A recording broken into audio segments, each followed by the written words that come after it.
Ladies and gentlemen, welcome to Ancient Assyrian Props and Costumes. I'm Barkho, and today we'll be talking about Ancient Assyrian Scale Armour.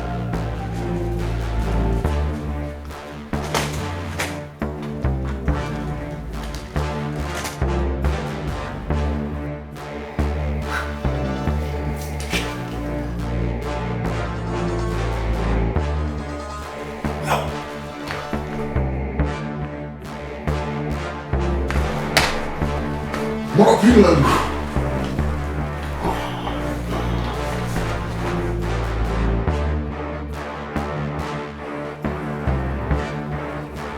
Aslı!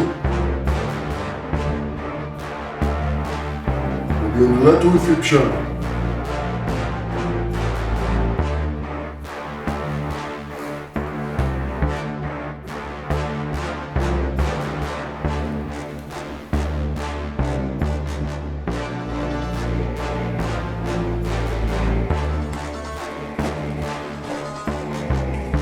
This is a good suit. May it help you in battle.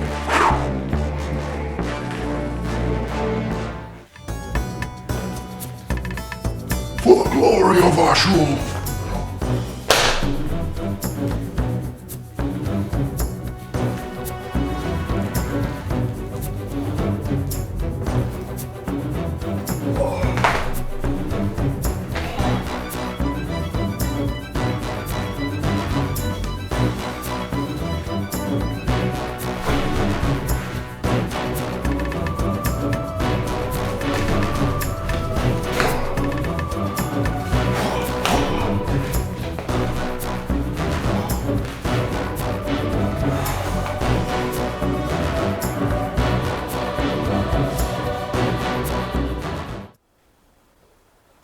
Ancient Assyrian scale armour was used to protect the body from piercing shots fired or loosed by arrows or by penetration via daggers and swords.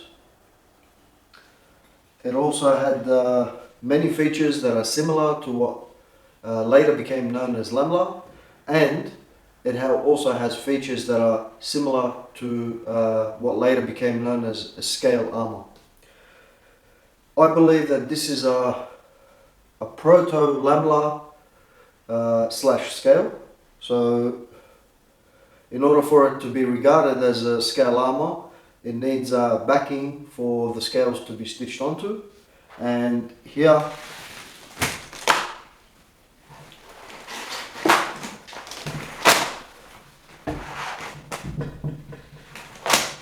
you can see the backing that I've cut out into 4 pieces.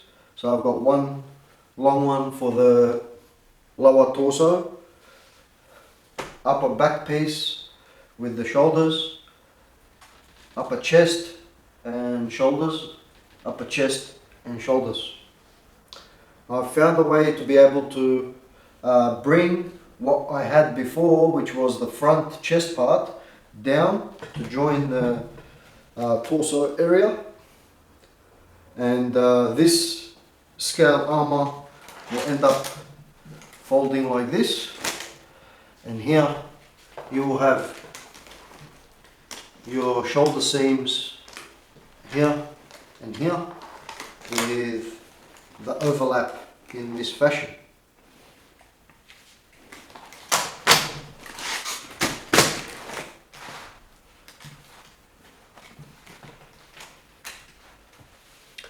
Now I will present some of my recent conclusions concerning these particular scales, which are very common whenever you want to look up ancient Assyrian scales.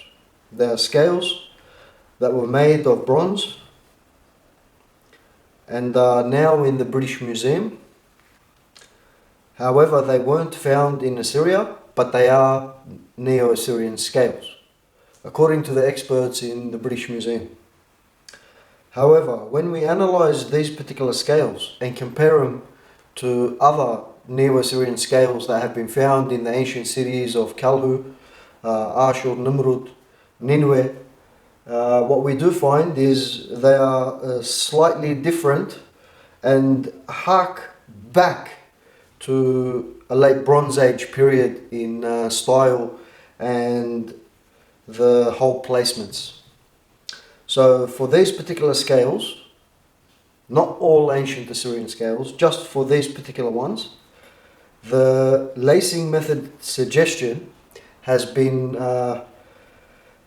taken from Hewlett's work and applied here in regards to the way that it's been stitched onto the backing and the crisscross method when your scales are not in an imbricated fashion, as mine aren't here. Not only that, but the cross lacing happens after you've constructed your rows and then stitched them onto a backing, which leaves you with 2 free holes at the bottom of each scale. And then what that allows you to do is to start from the top and work your way down in a crisscross zigzag fashion until you make it all the way to the end, and you're passing two lacings through each hole. So here is Hewlett's work. You can see T. Hewlett 2001. This is figure 47, and that one's figure 46. And here you've got exploded diagram of cross-lacing scales of lacing pattern 7, where the crossing laces skip 2 scales. So in actual fact, what he's trying to say is this is the type of cross-lacing that is on King Tut's armor, and this happens because it's imbricated. So if your scales are not imbricated, as in example 46, then you will have just a single cross going over the face of the midribs, and of course this is an exploded view, so it would shrink altogether, of course, once your cross-lacing sits over the top.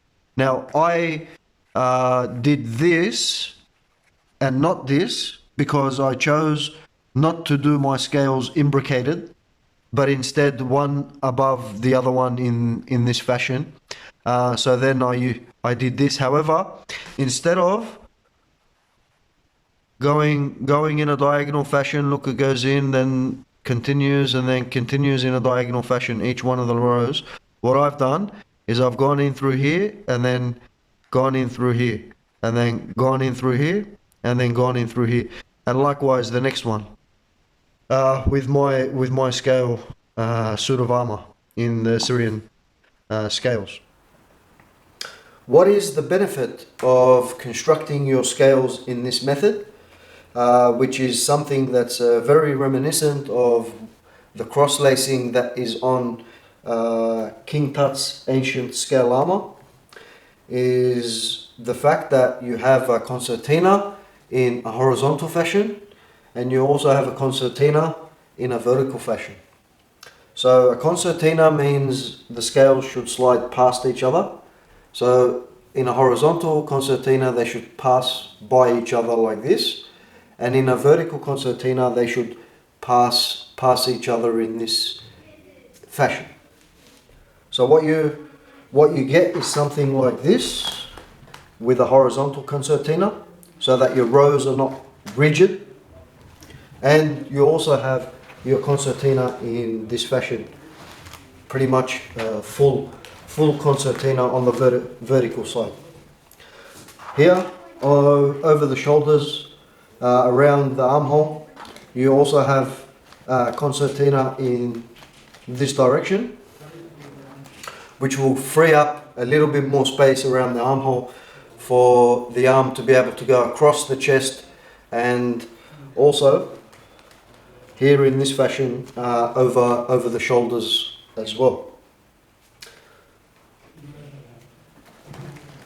When stitching them onto the back cloth, it is important to realize that for the horizontal concertina, stitching 1 and missing one is very important. So for example, you stitch one scale, you miss that next scale, and you stitch the next one so that the scales are able to pass by each other in a horizontal fashion. And it's also important in regards to lacing, the top cross lacing on the face of the scales, not to tighten them up too much, otherwise you will end up with the material bunching up due to the scales naturally wanting to concertina in a vertical fashion. So here I've managed to do all my crisscrosses up to here. Now here is another method that I found out, and basically it's the same stitch as this. However, you pass two scales above. So if your hole is in this scale, above it, you will not go into this one, not into this one, but into this one, and that gives you a crisscross pattern that is very reminiscent of what is on King Tut's armor, and has allows for the scales not to open up as much. So this cross lacing is very helpful, because if it wasn't there, it would be possible for you to be able to, in close quarter combat, penetrate the armor with an upwards thrust with a dagger, spear or sword, and be able to get underneath the scales and wound your opponent. So with the cross lacing, it allows for the armor to be harder to penetrate in that vertical thrust, because your scales do not open up.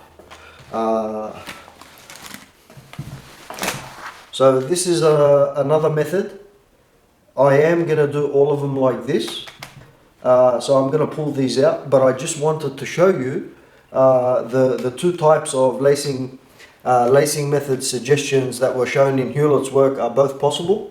And here, especially over the beginning of the scales, you see that you've got pretty much a knot in the end of your lacing, your leather lacing, and then that passes through and goes straight across.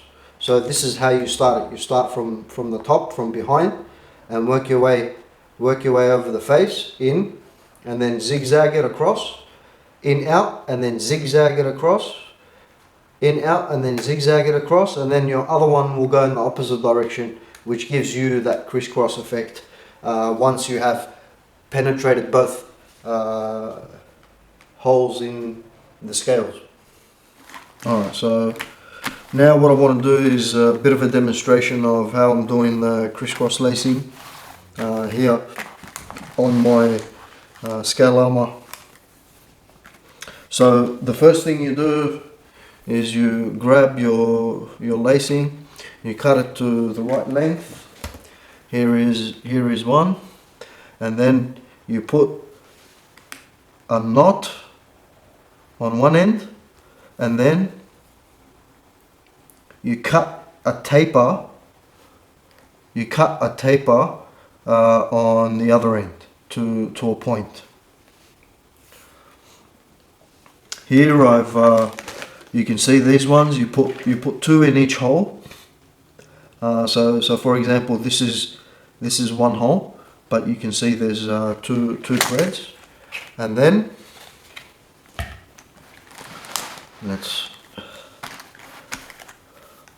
you can see when you bring them out, I started in putting the one going across here down first. So I'll put that. Make sure your lacing is face up. The flesh side is down. The top grain is facing you. I've inserted that into that hole. And here's your tip. You got to make sure your cordage doesn't coil up. It needs to be flat the whole way through. And here I'll just lift up the scale, insert it into the row below, and tighten that up. And here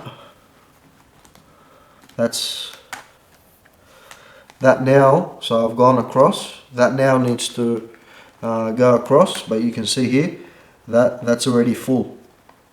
So this is why it's time consuming. I need to get my punch out and a set of pliers or tweezers.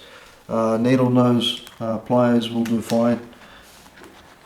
And here I've got to bring that down here across to go into this hole, but there is already lacing through. So what you need to do is you need to go behind it. I can't go here because then it'll be blocked from underneath. So I have to go, I don't know if you can see it, I have to go here from behind that cordage. All I'm doing is poking gently, enlarging the hole enough so that I'll be able to insert the cordage through that hole. And here it's especially important for you to make sure you get the correct facing for the stitching. It's come out, I can see it, just barely poking out. Here we go. Just enough for you to then be able to pull it by hand. And now here is, there you go, that's enough. See, I haven't even pulled tight, but that's enough to still cause the crumples to happen. So here is what I'm talking about. Now I've got to bring it up from behind up through this hole, and in order for me to do that, again, I can't come up through here. I've got to go from here. Take this off to the side. It's okay. You can pull it up. Just take it off to the side, enough for you to be able to poke this one through. Again, here you need to make sure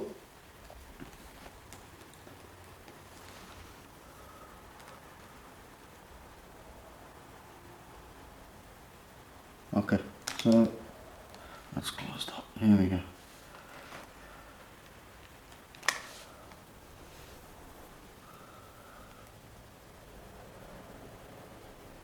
Yes.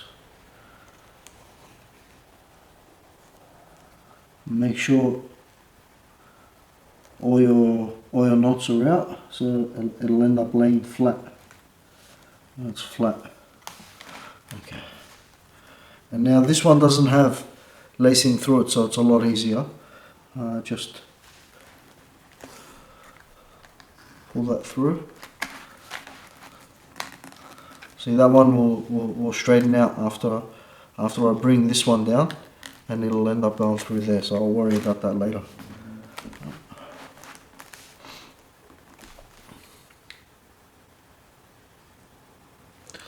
So that cross lacing is a real pain in the ass to do once you've already gone through a set of holes and you have to go through them twice. Although I have to admit it does lock them in really well once you've done that. So here again, just poke it, give it enough of a poke so that the tip can bypass that one that's there. You only need to bring it down enough for you to be able to then grab onto it with your pliers, and then here we go. Now we're adjusting.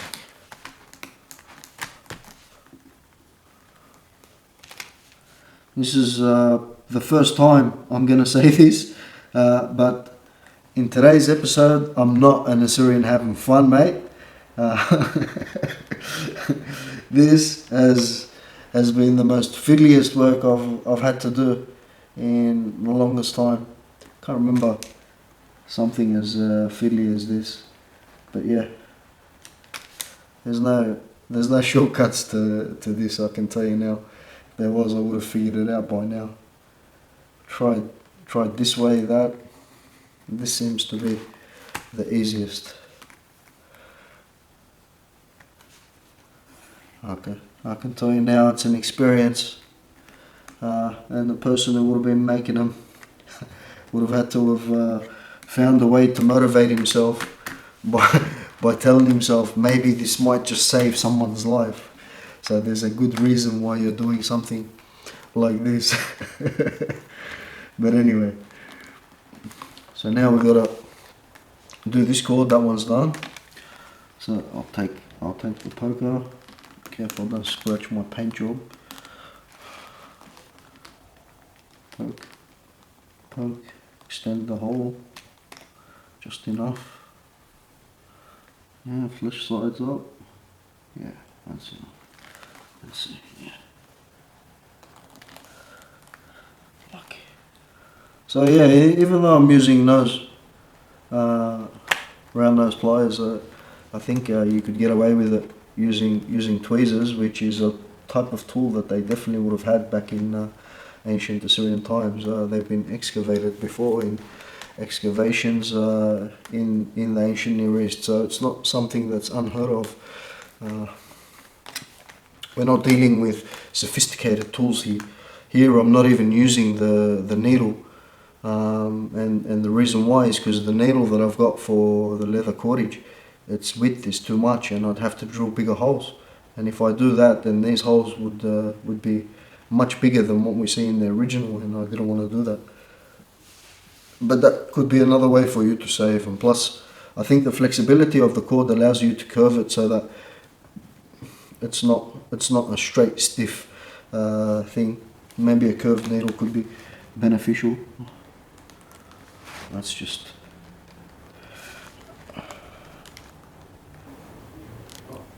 Right.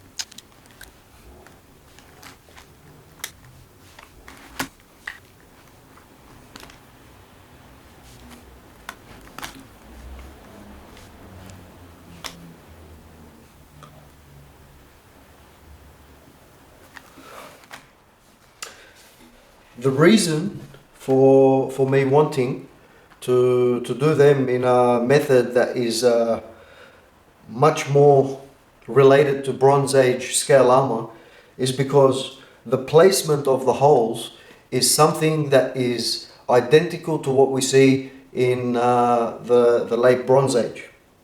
So that's why it's very important to go back to that, learn about your Bronze Age scale armor and how many different methods there were to lace those, and then see the evolution even after 500, 600, 700, almost 800 years later.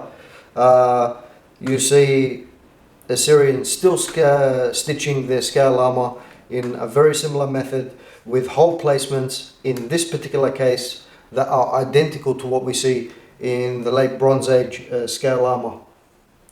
Now here was where I first started, and what I want to draw your attention to is what not to do. So when I started from the bottom and was trying to crisscross them working upwards. But I quickly found that it becomes very hard to penetrate into the hole that's closest to the midrib.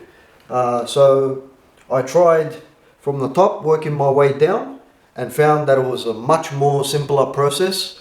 But either process you're going to do, it's going to take time, it's going to hurt, and it's a very tedious process.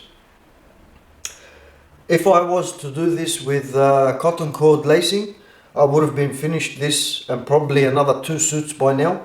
However, doing it with the leather lacing has given me an experience that is, I think, very reminiscent of what the ancients would have went through in order to put together a scale armor with this type of lacing system.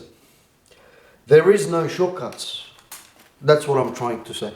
The shortcuts you take, or if you don't flatten your lacing out when you're penetrating the holes, then you'll get a very messy job that you'll end up having to undo and then redo.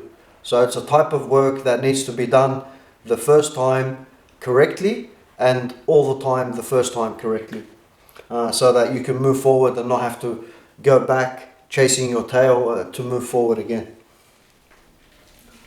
Stand all the way at the back, you could get a glimpse of the entire costume.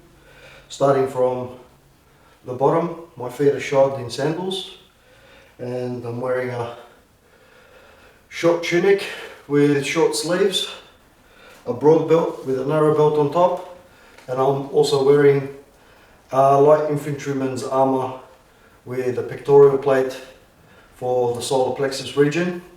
I'm wearing a headband, armlets and wristlets, and here you can see the outfit all together.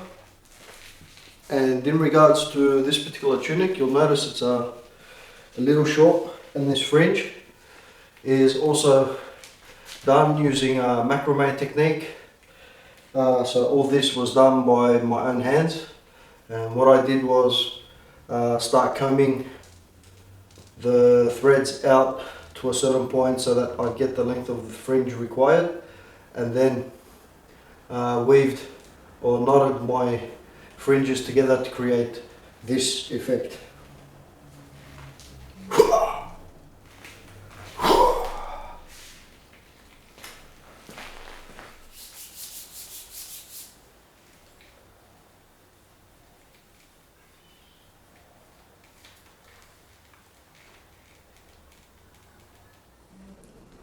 جبار قومو قيم خصد خلي دان نطيت لا نيران شمط خلي جبار قومو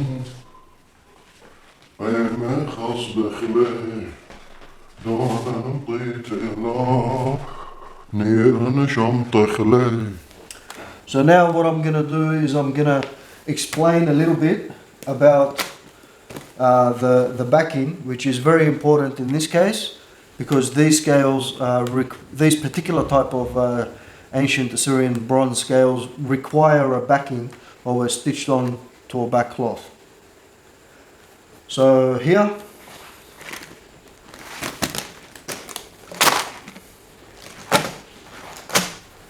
we can see the shape of the back cloth and how I've stitched the scales to the back cloth. In this case, what you can see is I've stitched one, missed one, stitched one, missed one, stitched one, missed one, and so forth until the entire row was stitched on. So here you can get a glimpse of what the armour looked like once I had stitched it to the back cloth. You can see a rose. So I had made it so that curvature would sit just above or right at the start of the midrib. So in each case, look, you see they line up so that the start of the midrib is the tip of the next row, and the bottom tip of the row above it. Here is your midrib, so forth and so forth, all the way up. And I did this in order for me to not use as many scales.